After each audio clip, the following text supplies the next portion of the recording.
So, you might have heard of Timothy Snyder. Timothy Snyder was like this half-decent historian of like World War II and Nazi Germany and stuff, who started becoming like more of a popular historian, you know, writing slop for a popular American audience about how bad the Soviet Union was and how it was basically the same as the Nazis. You know, he's pretty notorious for that. And then he became like this massive Ukraine guy. Like he's just obsessed with supporting Ukraine being against Russia. And basically like ruined his previously serious academic career by doing this. You know, he's like a saint among like liberal pro-Ukraine people.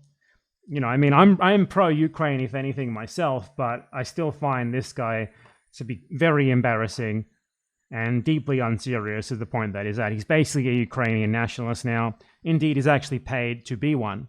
Like, let me show you. So back in December 2023, there was an announcement that was framed as something like supposedly positive, that Timothy Snyder will be leading 90 scholars in rethinking Ukrainian national history. Timothy Snyder is now leading the Ukrainian History Global Initiative in an effort to globalize Ukrainian history.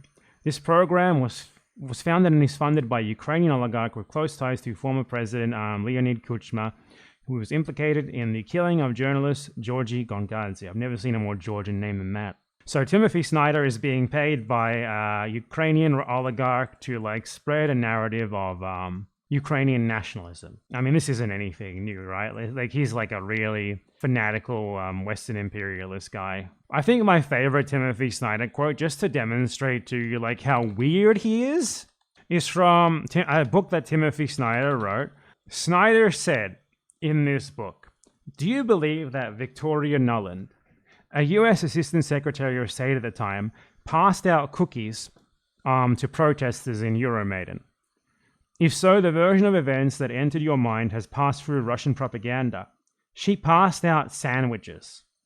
This discrepancy, not important in and of itself, serves as a helpful trace. If the story in your mind includes a fictional element of cookies, it includes other fictional elements." So he seems to think that an American government official handing out sandwiches to protesters is like less of a concern than if she were handing out cookies to protesters in another country. I wonder how he would react if a Russian was handing out sandwiches.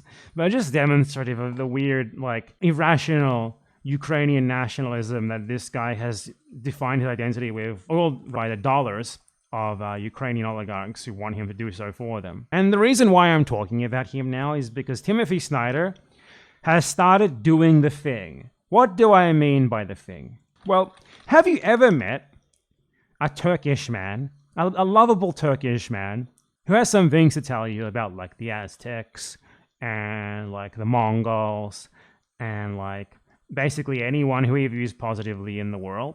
There is a not insignificant amount of lovable Turkish men with the mustache who will tell you all about how the Aztecs were actually Turkic, how the Incas were actually Turkic, how the Native Americans were actually Turkic, how the Hungarians are basically just weird Turks, how what even is Greece? It's just Turkey. You ever heard of the Maori? They're also Turkish. Timothy Snyder is that guy for Ukraine. It took him 2 years and just probably a couple $1 billion in oligarch money, but now he's that guy for Ukraine. Look at this headline. Timothy Snyder, Ukraine was home to Amazon's vast prehistoric cities and the roots of languages spoken by half the world. This is so embarrassing. Like, this guy was once considered a serious Nazi scholar. Like a scholar, I mean Nazi scholar, it's like a Freudian slip, but you know what I mean, a scholar on the Nazis. If you're at the point that you're claiming that you're the Amazons, you might be going a bit too far. You might want to dial it back a little bit. What did he say? Indo-European languages, which are spoken by almost half of the world's population. For a long time, there has been archaeological and linguistic evidence suggesting they originated in Ukraine. Now, technologies allow us to use DNA analysis to determine how genes spread out and how people moved 6,000 years ago. All this data points to Ukrainian steep to the eastern banks of the Dnipro River. Forget out of Africa. We got out of Ukraine now. Out of Ukraine. And this is just the beginning. Technology will give us many more interesting discoveries that will redefine our understanding of the past. It turns out Ukraine is the place where the Amazons lived, where the largest prehistoric cities existed, where the languages spoken by half of humanity originated. If any of you had said this, you would have been labeled crazy Ukrainian nationalist, but I can afford to say this. Oh, I fucking bet you can, to the tune of a couple $1 million, Timothy. If I was Ukrainian, I would be embarrassed to have this guy on my side at this point. This is too much. Even if I was a Ukrainian nationalist, like, what are you saying, dude? No, the like mythological, like 8 feet tall women from Greek myth were not in Ukraine. No, humanity in all of its languages did not originate in Ukraine. What the fuck are you talking about? But I am interested to see how far he goes with this, where he takes it, because this is funny. This is fun. I like it, honestly. Like, if a billionaire wants to pay this guy to give us, like, laughter and, like, possibly spawn a potential future generation of 40-year-old Ukrainian taxi drivers in other countries who tell you about how they're the real Amazons, and actually Mount Olympus was once Ukraine, I'm all for it, honestly. Because once the Turks are gone, we're going to need a new generation of, like, guys to do that sort of thing for our entertainment. In a way, it reminds me, though it's not as wrong, of like the Croatian and Serb nationalists who insist they speak a different language to everyone else in the Balkans when it's literally the exact same language of like very minor differences in dialect. Like there was one time where the Croatians started like this whole nationalist movement during Yugoslavian times based around like the fact that people weren't saying that their language was unique and that it was the same as the one that everyone else they were speaking aside from the Albanians. Just very weird. So yeah, I mean, I approve of this 100%. Like, if this is what Timothy Snyder is going to be from now on, honestly, it's better than what he was before.